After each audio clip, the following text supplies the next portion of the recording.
Assalamualaikum warahmatullahi wabarakatuh. Bertemu lagi dengan saya Tutlayatullah. Hari ini kita akan membahas tentang modul 2 PLC, yaitu input output analog dan juga aritmatika dalam PLC. Mari kita lanjutkan pembahasan kita. Kita mulai dengan outline. Jadi bagian pertama ini kita mulai dengan review ADC, review DAC dan juga operasi aritmatika dalam PLC. Kita coba review ADC terlebih dahulu.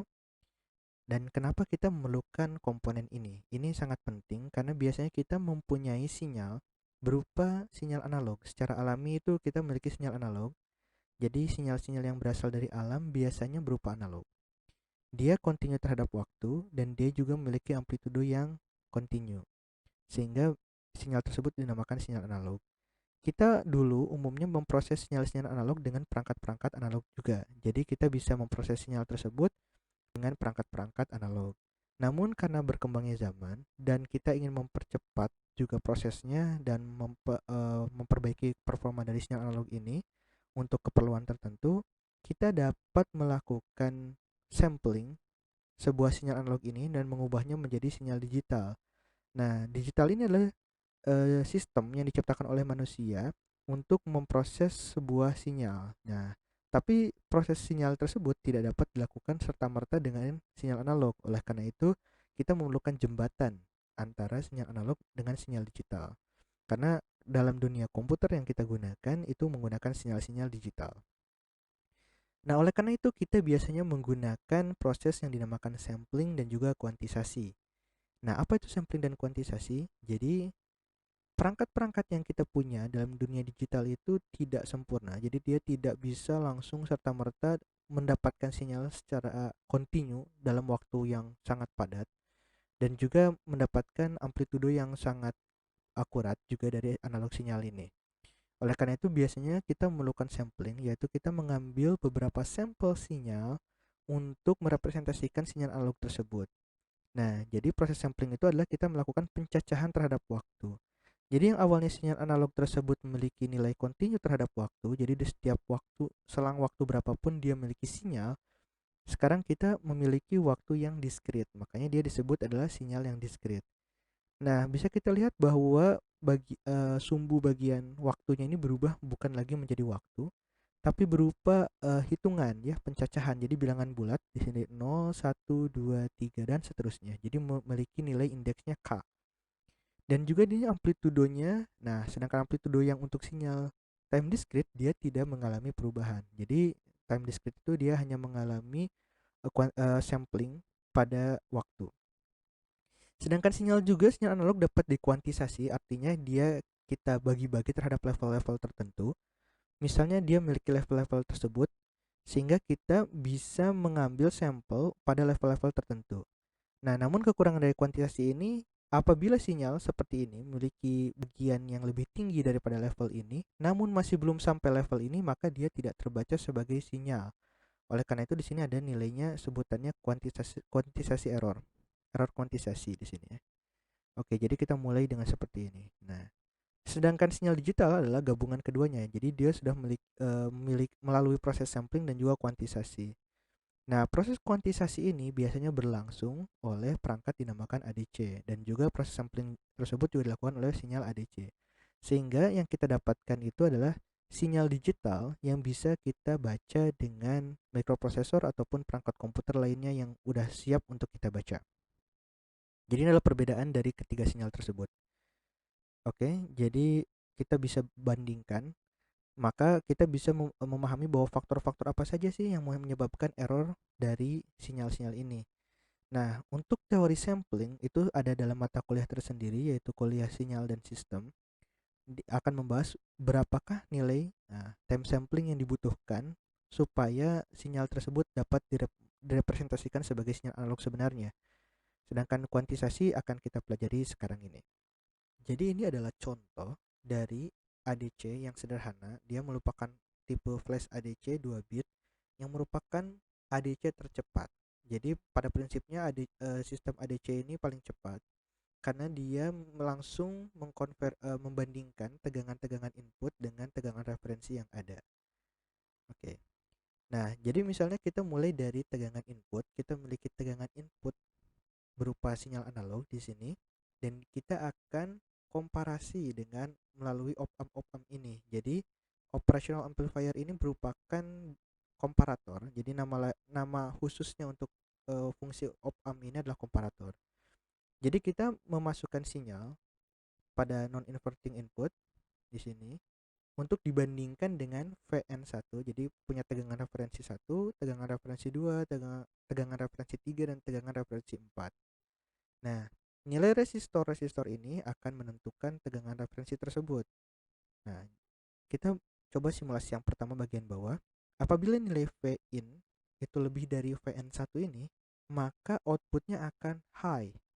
Nah, di sini maka LED-nya akan nyala. Begitu pula dengan Vn2, apabila Vin-nya sudah lebih dari level ini, maka V0-nya akan nyala, V2 juga akan nyala. Begitu selanjutnya, kalau levelnya sudah di sini berarti semuanya akan nyala. Nah, oleh karena itu jadi dengan level-level ini kita sudah melakukan kuantisasi. Nah, bagaimana dengan tegangan yang di antara Vn1 dan Vn2? Apabila tegangannya di antara kedua tersebut, maka akan on hanya V01 ini ya, V output 1. Sedangkan Vn2-nya dia belum on karena tegangannya belum melebihi tegangan referensi ini. Oke, nah ini adalah contoh yang 2 bit. Maka untuk mendekatkan meningkatkan resolusi dari ADC ini, maka bitnya harus ditambah. Jadi jangan hanya 2 bit, mungkin bisa kita tambahkan menjadi 10 bit, 12 bit, sehingga jumlah op-amp ini sendiri akan meningkat sebanyak jumlah bit tersendiri. Nah, jadi secara langsung bisa kita tahu bahwa kekurangan dari flash ADC ini, meskipun tadi sudah paling cepat, dia membutuhkan komparator yang jumlahnya sangat banyak, sehingga artinya adalah dia butuh ukuran yang besar, dan juga power yang dibutuhkan untuk mendrive ini op-amp semuanya butuh sebanyak op-amp tersebut. Jadi terkadang ADC itu tidak seperti ini, dimodifikasi supaya lebih cepat dan juga powernya bisa lebih optimal. Oke, ini contoh sederhana ADC-nya. Kita mulai dengan contoh. Jadi kita misalnya punya 12 bit ADC dengan range measurement-nya dari 0 sampai 5 volt. Nah, sekarang pertanyaannya adalah berapa digital level yang tersedia dalam ADC tersebut? Artinya berapa tangga-tangga ini yang terdapat dalam ADC tersebut. Terus selanjutnya adalah berapakah step size atau perbedaan tegangan di antara level-level digital tersebut. Oke. Selanjutnya adalah berapakah output yang akan dihasilkan jika kita punya input 2,8 volt. Oke, mari kita mulai dengan pembahasan yang pertama. Jadi yang pertama adalah berapakah nilai digital level yang akan tersedia dalam ADC. Oke, jadi digital level itu bisa kita ibaratkan dengan ilustrasi di bawah ini, merupakan proses kuantisasi. Jadi kita punya nilai Y min dan juga Y max atau tegangan minimum, tegangan maksimum yang kita awalnya continue, jadi di setiap level ada nilainya, kita bagi-bagi terhadap level-level tertentu dari V0 sampai V Q-1. Nah, ini kenapa apa ini nilai Q? Nah, nilai Q itu adalah nilai levelnya dan memiliki indeksnya dari 0 sampai Q-1. Jadi kalau misalnya kita punya 4 level, berarti ini adalah level ketiga. Oke. Nah, berapakah nilai tangga yang ada jika kita memiliki 12 bit? Nah, jika ada 12 bit berarti kita memiliki level-levelnya itu sebesar sebanyak 2 pangkat N atau 4096 level. Kalau kita punya 10 bit berarti 2 pangkat 10 level. Jadi artinya kita memiliki level sebanyak itu. Nilainya mulai dari 0 sampai 4095 berarti ya dalam kasus ini. Oke, nah berarti jika kita sudah tahu bahwa kita punya nilai tegangan 0 sampai 5 volt dan itu akan dibagi sebanyak 4096 level, maka delta V-nya adalah kita memiliki nilai seperti ini. Jadi Y max dikurangi Y min. Jadi kita punya nilai Y max dikurangi Y min per Q min 1. Artinya kita punya nilai levelnya. Nah, ini kenapa dikurangi min 1? Karena bisa kita lihat bahwa ADC ini dia tidak menyentuh nilai referensinya.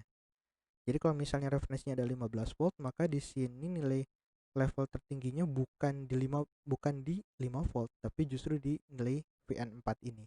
Maka dari itu bisa kita lihat bahwa nilai maksimumnya ini sebenarnya tidak langsung di Y max. Makanya kita kurangi 1 karena dia akan kehilangan satu komparator yang tadi jika kita ilustrasikan dengan komparator. Maka kita dapatkan delta V-nya adalah 1,22 milivolt. Oke, seperti ini. Jadi jarak antar satu level dengan level lain adalah 1,22 milivolt. Berarti kalau kita punya nilai sebesar 2,8 volt, berapakah nilai ADC tersebut? Kita melakukan dengan perbandingan berikut. Jadi kita bandingkan 2,8 per 5 dikali 4095. Jadi ada levelnya tadi. Dan dapatkan nilai sebesar 22,93,2. Nah, harus kita pahami bahwa level-level ini haruslah bilangan bulat. Oke. Jadi karena kita memiliki jumlah level, tidak ada level yang koma-koma atau dia tidak ada dalam bentuk real, dalam bentuk integer. Maka dari itu jika hitungan kita memiliki nilai 2293,2, maka nah ini tergantung ADC-nya, sistemnya apakah dia akan membulatkan ke atas ataupun membulatkan ke bawah. Nah, nilai ini tidak akan terbaca nih koma 2-nya sehingga disebut quantization error. Jadi error kuantisasi. Sehingga kita dapatkan bahwa jawabannya bisa 2293 atau 2294 tergantung dengan ADC-nya. Yang penting kita harus membuang yang belakangnya. Nah, ya, error-error inilah jadi tegangan seharusnya ada nilainya segini, karena dibuang jadi nilai tegangannya bisa lebih naik ataupun lebih turun. Oke. Nah, sekarang selanjutnya adalah tentang pembahasan DAC, Digital to Analog Converter. Jadi kebalikannya, digital to analog converter berarti kita sudah punya nilai sinyal digital dalam berapa bit. Seperti contoh tadi 12 bit, berarti kita memiliki 12 bit nilai sinyal digital yang akan kita konversikan menjadi sinyal analog kembali. Nah, salah satu caranya adalah dengan cara seperti ini. Ini yang sederhana. Jadi salah satu caranya adalah dengan melakukan, nah ini adalah operational amplifier dan dia adalah rangkaian summing ya. Jadi kita punya bit 0, bit 1, bit 2, bit 3 kita jumlahkan. Namun, nah ini ada perkalian yang berbeda dari masing-masing bitnya. Jadi untuk bit 3 dikalikan R per R jadi dikalikan 1, sedangkan bit 2 dikalikan 2, bit 1 dikalikan 4, bit 0 dikalikan 8. Jadi ini untuk merepresentasikan berapa nilai tegangan tersebut. Dan di sini ada nilai V out-nya, merupakan penjumlahan dari sinyal digital ini. Biasanya untuk lebih halusnya lagi di ujung sini ditambahkan dengan low pass filter. Oke, selanjutnya adalah kita membahas, jadi dari yang DAC dan ADC harus kita pahami bahwa itu adalah proses yang terjadi. Nah, balik lagi, bagaimana proses dari ADC dan DAC tersebut berjalan bergantung dengan perangkat yang kita gunakan. Jadi lebih baik sebelum kita melakukan apapun, baca kembali tabel instruksinya atau datasheet yang kita punya, sehingga kita tahu bahwa kelakuan dari ADC dan DAC tersebut seperti apa. Oke. Nah, yang harus kita perhatikan tadi ya, proses-prosesnya, parameter-parameternya, dan juga penyebab-penyebab error yang ada terjadi dalam ADC dan DAC. Oke. Selanjutnya kita bergerak ke arithmetic operation in PLC. Kita akan berganti ke simulator. Oke, jadi ini adalah tampilan awal simulasi seperti biasa, seperti tutorial sebelumnya. Nah, kita akan mulai tentang yang paling basic adalah komparasi. Jadi kita menggunakan simbol-simbol komparasi dalam PLC dan juga operasi aritmatika. Oke, kita mulai lihat fitur-fitur apa saja yang ada dalam PLC ini. Kita mulai pertama ke kontak. Jadi kemarin kita bahas normally open, normally close. Nah, yang dua ini leading edge sama trailing edge kita tidak bahas. Nah, yang bawahnya adalah greater than, terus equal to, less than, less than or equal, less than, not equal, greater. Nah, jadi di sini adalah kontak-kontak untuk komparasi. Jadi kita bisa menggunakan kontak ini untuk melakukan perbandingan sebuah nilai dengan nilai lainnya, tergantung dengan logic yang ada di sini. Nah, harus kita pahami bahwa ini bukanlah pemberian sebuah nilai terhadap sebuah variabel, namun ini adalah logika yang akan menghasilkan nilai 1 atau 0 jika aturannya berlaku. Nah, jadi greater than itu akan true kalau misalnya nilai yang di sebelah kirinya. Jadi nanti kita bandingkan itu lebih besar dibandingkan dengan nilai yang akan dibandingkan. Kalau equal to, jadi ini bukan mengisi sebuah variabel dengan variabel lain, tapi ini membandingkan apakah nilai suatu variabel ini sama dengan variabel lainnya. Begitu dan seterusnya. Oke. Jadi ini sebenarnya straightforward. Kita bisa langsung menggunakannya. Kita misalnya contoh dengan greater than ya. Yang pertama di sini. Nah, ini merupakan input, jadi jangan ditaruh di output. Oke.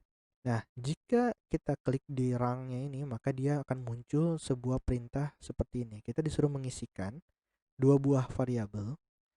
Dalam hal ini ada D0 dan D0.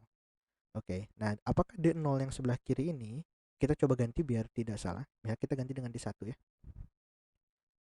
Oke, D0 ini apakah lebih besar? Jadi ini sebenarnya pertanyaan. Apakah D0 lebih besar atau sama dengan D1? Jika iya, maka true. Jika salah, dia akan false. Oke, berarti sekarang yang harus kita pertanyakan adalah berapakah nilai atau yang variabel yang tersedia pada PLC ini. Kita mulai dengan kita klik 2 di sini. Jadi ini adalah elemen picker yang bisa kita gunakan sebagai panduan untuk mencari variabel apa saja yang tersedia pada PLC ini. Yang pertama adalah C0 sampai 2047, berarti ada 2048 variabel yang bisa kita gunakan sebagai bit ya. Nah, bit ini adalah variabel yang hanya memiliki nilai 0 dan 1, artinya 1 bit saja. Sedangkan unsigned word, di sini ada unsigned word, ada signed word sama signed D word. Nah, di sini artinya kita memiliki tiga variabel. Yang pertama unsigned word, jadi dia memiliki variabel berupa bertipe word atau 16 bit kalau tidak salah. Dan dia unsigned, artinya dia memiliki 0 sampai 2 pangkat 16. Sedangkan yang sign artinya dia mengcover juga nilai-nilai negatif dengan cara two's complement. Artinya bit yang paling kiri yang biasanya pada unsigned itu digunakan sebagai angka juga, nah yang ini digunakan untuk sebagai tanda. Nah, dia positif atau negatif. Selanjutnya adalah sign di word, jadi dia tuh memiliki tanda signed, dari cover negatif dan juga positif, dan juga double dari word. Berarti sekitar 32 bit. Yang ini 16 bit, yang ini 32 bit. Oke, yang selanjutnya adalah yang R. Jadi ini V, N, terus D ya. Tadi V itu yang unsigned, ini sign, ini double. Double tapi integer masih, word.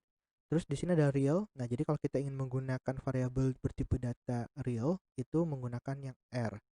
Nah, yang bawahnya adalah T, C, yaitu sudah kita bahas kemarin adalah variabel-variabel dalam penggunaan timer dan counter. Dan ini merupakan variabel yang berupa integer pula.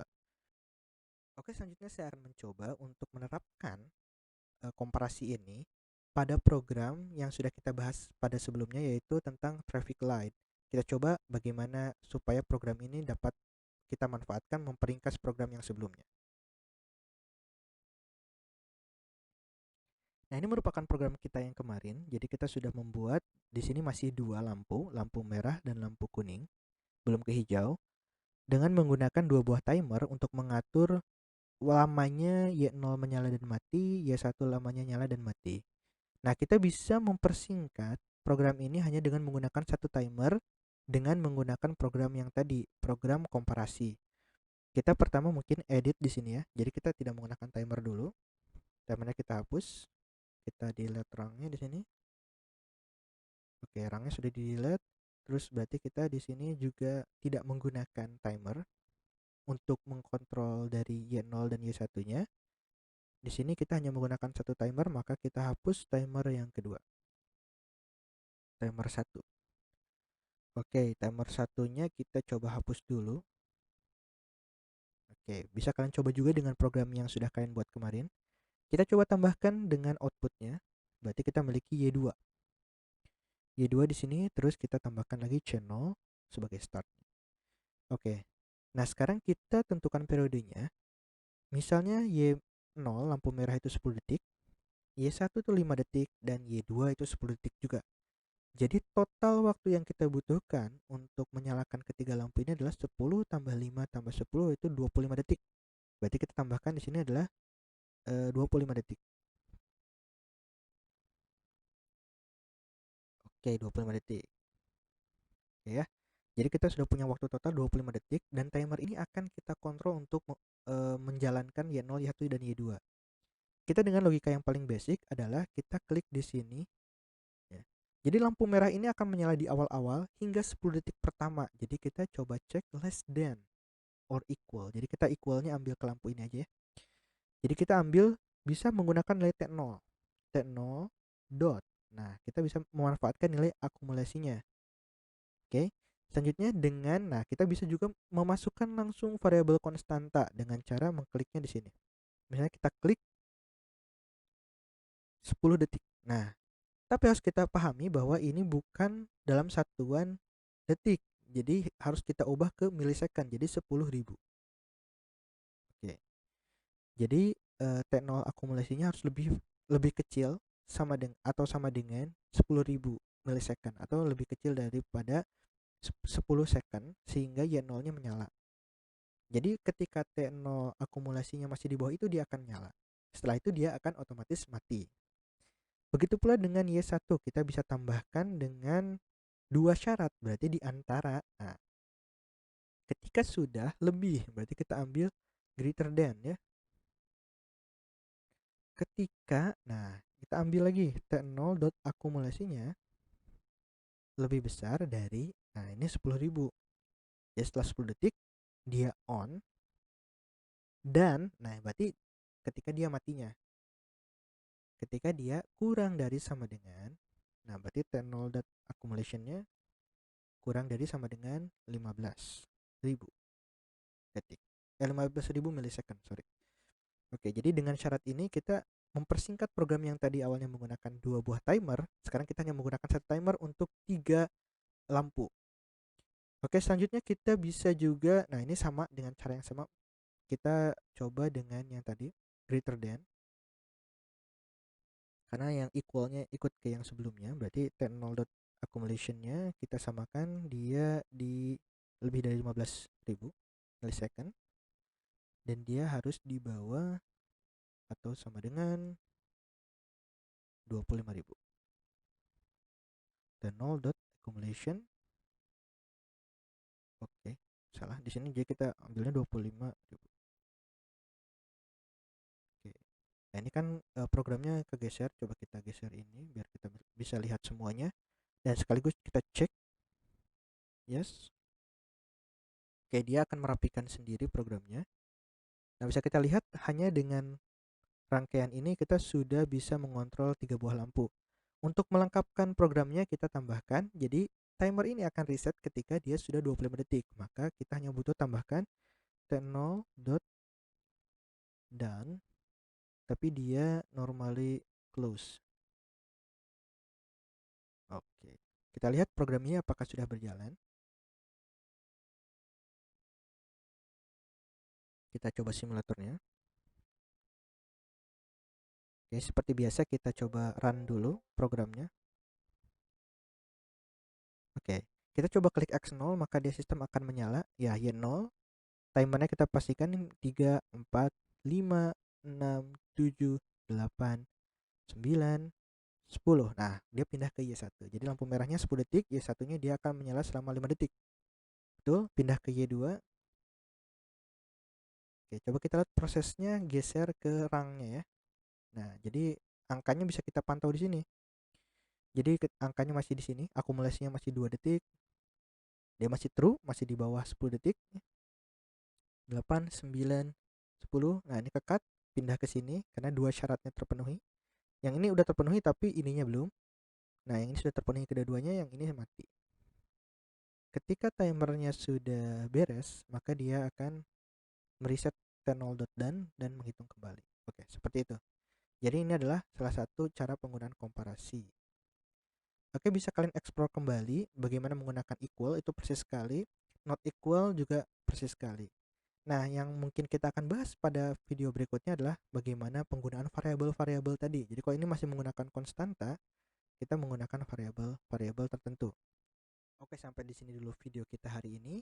Kita akan lanjutkan lagi video pada bagian yang kedua, yaitu tentang operasi aritmatika. Terima kasih. Assalamualaikum warahmatullahi wabarakatuh.